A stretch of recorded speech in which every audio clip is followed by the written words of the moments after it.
Dr. Jones and I have been good friends since he moved here, because he came here about the same year I came here, but you came back. Back. This was in 85. So we've had meetings, and anyway, we've been associated since then. Well, it was this past summer that I met him by chance down at the Green River barbecue. And one thing led to another, and that's when he told me he grew up in Saluda. So, and then he started talking about Smith Hill and Papa and the hospital and so forth.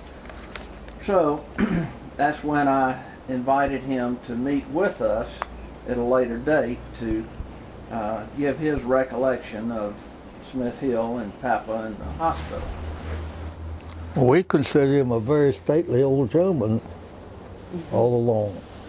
Of course, we admired him for having the 2 hospitals here, and we admired him for having the seminars here, bringing all those doctors in every summer.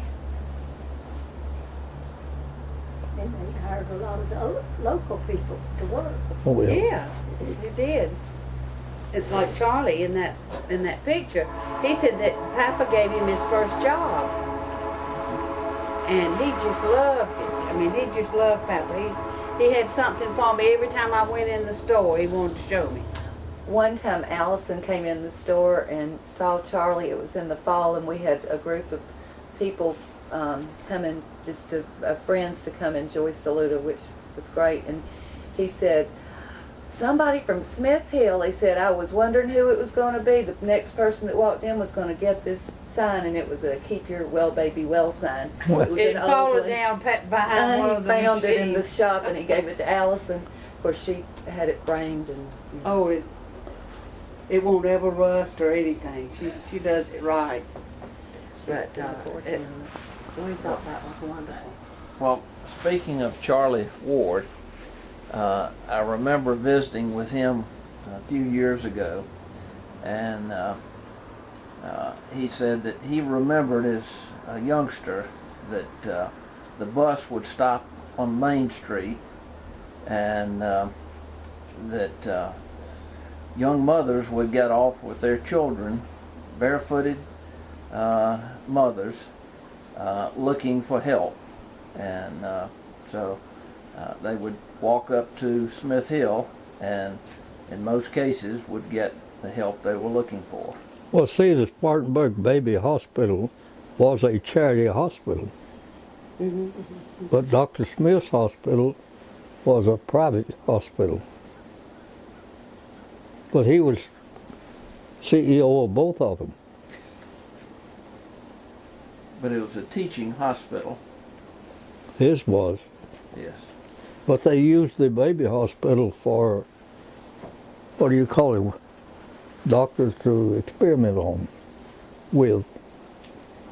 Well, a teaching hospital. Yeah. He had interns that were here with him too. And they would make the calls, they would make the rounds over to baby hospital, Spartanburg Baby Hospital, with him, and learn by watching him and observing him. I had somebody stop last summer, or the summer before, and she was a nurse up here, and she just wanted to know. She was so excited. She said she had to come up here before she died. She was just about 19 or 20 years old when she worked up here, and she wanted to come back, and I walked her around and told her where everything used to be. But every now and then somebody shows up that has been here.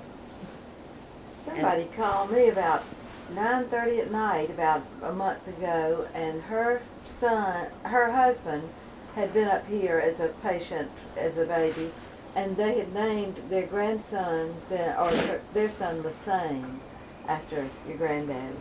And so she wanted to come. She missed the tour of home. She'd seen it somewhere. I said, it's not still going on.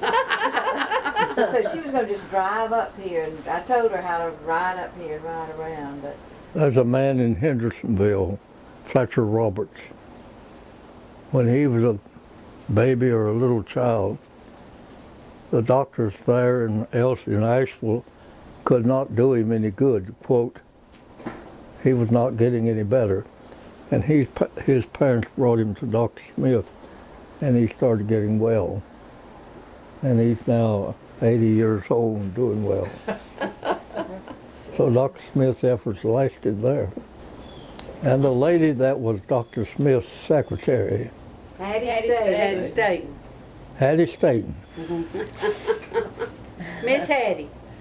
One time we were at a square dance down in the gymnasium, and someone came down there and said, Mr. Staten has died, and they cannot take his body home because Mrs. Staten is ill. And we'd like for somebody to go up to the church and set up with a body. So they got 3 or 4 of us high school students to go up there to do it. And as